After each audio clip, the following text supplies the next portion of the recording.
Hey everybody, and welcome to my series on the book of Malachi. My name is Daniel Rogers, and I am a co-minister for North Broad Church in Albertville, Alabama. I've been there for about a year now, and today we just started another one of our Golden Agers classes. It's a class for retirees on Tuesday mornings at 10 o'clock, and everybody's welcome, but it's just typically the retirees that are able to come. But we're working through now the book of Malachi, and I wanted to make some shorter videos for your sake. Maybe you can't attend the class because you have work that day, or because you live 2,000 miles from me, and getting to Albertville, Alabama at 10 o'clock in the morning on a Tuesday maybe just doesn't work out. So I thought I'd take my YouTube channel to the book of Malachi as well, and just some short videos. We're not going to get too in-depth, but we're going to give you enough tools for you to be able to break down these passages, learn a little bit more about Malachi, and have a better understanding of the Word of God in general. This lesson is simply going to serve as sort of an introduction to Malachi. Who wrote it? When was it written? What's it about? The structure of Malachi, and some more general information for you. So first off, Malachi was written by Malachi. But that's a little misleading, because the word Malachi means messenger in Hebrew, and it's found in Malachi chapter 1 and verse 1, as well as in Malachi chapter 3 and verse 1, which is a prophecy applied to the arrival of John the Baptist. So either the book of Malachi was written by a guy named Malachi, whose name meant messenger, or it was written by a prophet who was called the messenger, or it was written by someone who simply had the title or the nickname messenger, or it's just simply saying this was a message from God. It was a prophecy from God given to a messenger to give to the people. So the identity of Malachi is a little bit questionable because we don't have any other information about this author in the Old Testament. He's not a character that pops up in the narratives of Ezra or Nehemiah. He's not a character who pops up in other prophets. He's just Malachi. Another question is about the composition of Malachi. In general, more conservative scholars, and even some more liberal scholars, give the date as anywhere from 515 to 400 BC. Even more than that, though, it could have been written up to about the 2nd century BC, depending on who you ask, depending on what commentaries you have access to, what your study Bible says, what your favorite teachers say. There's a pretty wide range of time in which Malachi could have been written, but the sources that I've seen generally put it somewhere between 515 and 400 BC. It's going to be pretty much contemporary with Nehemiah and Ezra. And the reason why we reach that conclusion is because of the content of the book of Malachi. There's a large emphasis on tithing in chapter 3, which mirrors some things that are said in Ezra and Nehemiah. And it is dealing a lot with the rededication of the temple, the purifying of the priesthood, and sort of getting things back together. It's a book of identification, trying to figure out who the people are in this post-exilic period. The promises made to the king of David have apparently failed, and they're trying to come to grips with what all that exactly means. You see some of this echoed in Psalm 89 as well. And so they're really just trying to come to grips with who they are as a people. And the book of Malachi deals with this by getting into sort of this dialogue between God and the people. What the people are saying versus what God is saying versus explanations for what all this means. So the book of Malachi is just a very interesting book where they're trying to figure out who they are, trying to get the priesthood back doing their thing. But they're also looking forward to a time in which God would come to his temple. Malachi chapters 3 and 4 get into this a little bit. Coming out of captivity, they are told once again, hey, there's going to be a great day of wrath. You have to get ready. In fact, there's a guy coming in the spirit of Elijah who's going to prepare the people for the Lord. And when he comes, it's going to be like a purifying fire. That's what he talks about in Malachi chapter 3. So Malachi deals a lot with his immediate future, the rededication of the temple, getting the people back into their old rhythms, something that they had lost by spending 70 years in Babylonian captivity. And also looking forward to the time of the Messiah and this messenger that would come and pave the way for the Lord. So Malachi is just a fascinating book, and it's in our Protestant Bibles, the very last book of the Hebrew canon. Of course, in Hebrew Bibles, it would be ordered a little bit differently, with 2nd Chronicles being at the end, not the book of Malachi.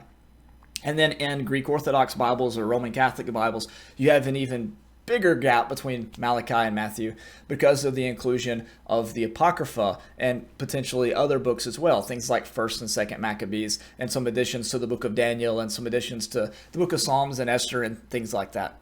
In fact, if you have a big study Bible, sometimes those larger study Bibles, like the one put out by Oxford, is going to have those additional books for your information at the end of the Old Testament, what we would typically call the Old Testament. Another important thing to notice about the book of Malachi is its structure. It is structured around about 6 different conversations that God is having with the people. These are found in chapter 1, verses 2 through 5, chapter 1, verse 6 through chapter 2 and verse 9, chapter 2 and verse 10 through verse 16, chapter 2, verse 17 through chapter 3 and verse 5, chapter 3 and verse 6 to verse 12, and then chapter 3, verse 13 through chapter 4 and verse 3. And of course, there's some introductory verses and some conclusion verses to Malachi. But if you kind of read through those passages, you'll see where they begin and where they end based off the dialogue between God and the people. Another thing to talk about when we are discussing Malachi is whether or not it marks the beginning of 400 years of silence. Typically, this is thought of the last word that God said to the people until the 1st century. One of the problems that I see with this expression and this idea is the evidence of a prophet before the 1st century came about. And that is the prophet Anna in Luke chapter 2. Anna was a prophetess who was over 80 years old, had been a widow from the 7th year of her marriage, and she was called a prophetess of God. She spent all the time in the temple praying and worshiping, and she began to tell anybody who would listen that Jesus was the Messiah, that the Christ had finally come, that the Son of David had arrived. And so the presence of Anna in Luke chapter 2, to me, casts some doubt on the 400 years of silence narrative or theory or idea. But one thing I guess you could say is there's 400 years between the close of what Protestants would call Old Testament history and the arrival of Christ in the New Testament. One thing to note about that, though, the 400 years of silence actually have a lot to say. The Maccabean Revolt took place in those 400 years of silence, hence 1st and 2nd Maccabees. But also power shifted hands, twice during that time? From the Persians to Greece and from Greece to Rome. Shifts that were extremely important to Israel's history. In fact, the book of Daniel talks a lot about the tensions between the Greeks and the Medes and the Persians, as well as the inner turmoil within the Grecian kingdom among Alexander the Great's 4 generals, from which we get the Ptolemies and the Seleucids that set the stage for the Maccabean Revolt just a few hundred years before Christ. And so that period of time really is significant for us as Christians, especially when diving into how much Second Temple Judaism impacts the theology that we find in the New Testament, the theology among the Pharisees and the Sadducees, as well as the expectations of the people. A lot of that comes from the world of Second Temple Judaism, and sort of marking that as 400 years of silence, and the typical average Christian who hasn't gone to seminary, hasn't listened to Bible podcasts like you folks, you nerd. We haven't been exposed to that kind of information. We might have heard about it if we heard a sermon series on Daniel chapter 11 or something like that. But a lot of us haven't had that much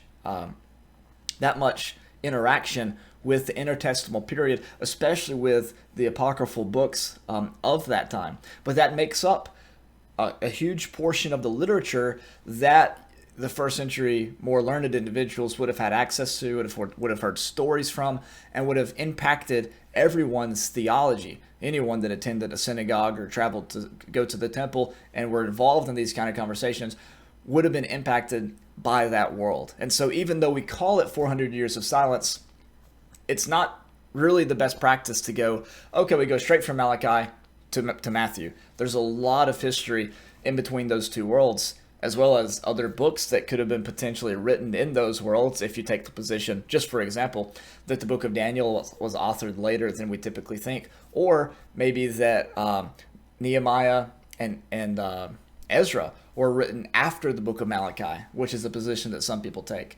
In fact, I think there's like 6 different theories about when Malachi was written. The problem with a lot of these books is that there's not a statement like in the year that King Uzziah died or in the 3rd year of whoever. So we have a hard time nailing down exactly when they were written, which is why we have to pick up on the context clues and things like that. And last, I want to talk about how we're going to approach the book of Malachi. Malachi, as I said, talks about 2 different sort of situations. It addresses the post-exilic situation. How do we identify ourselves as a people now? What do we do? The rededication of the temple, getting the priesthood back in order, things like that. But it also talks about this future time when the messenger of the covenant would come, when this Elijah character would come, and God would restore the people back to the law and things like that. So what we're going to do is pay attention to when the New Testament uses the Old Testament, pay attention to how it uses the Old Testament, and ask if its use of those specific passages impact our understanding of them in their original context. It's pretty straightforward. What I would encourage you to do, though, is read through Malachi with a Bible that has a good center column reference and try to see how it is used in the New Testament, right?